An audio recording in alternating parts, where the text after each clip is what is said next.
AP ప్రభుత్వం విద్యుత్ ఛార్జీలు పెంచబోతుందని ఎమ్మెల్సీ బొత్స సత్యనారాయణ అన్నారు.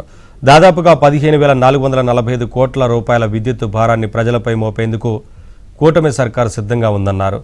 ఏపీ ఈఆర్సీ నిర్దేశించిన దానికంటే అధికంగా విద్యుత్ ఛార్జీల భారాన్ని వినియోగదారులపై వడ్డించేందుకు ప్రభుత్వం నిర్ణయించిందని బొత్స తెలిపారు.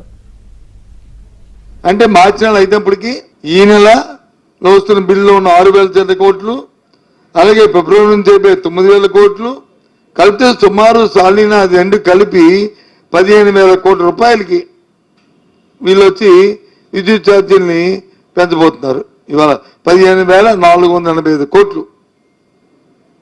ఇవి ట్రోప్ ఛార్జీలు. ఏంటి ఈ గత సంవత్సరాల్లో మరి ప్రభుత్వం ఈ డిస్కామ్లలో ఏదైతే ఆ రోజు ఏపీఆర్సీ రెగ్యులేటరీ కమిషన్ నిర్దేశించిన ధర కంటే అధికంగా రవాణా ఛార్జీలు కానీ, లేకపోతే లాసెస్ కానీ, లేకపోతే అదనంగా పవర్ పర్చేజ్ చేయడం వచ్చిన మీద కానీ అవన్నిటిని కలిపి దాన్ని 15,485 కోట్లు వస్తే ఆ డబ్బుని ఇప్పుడు తీసుకొచ్చి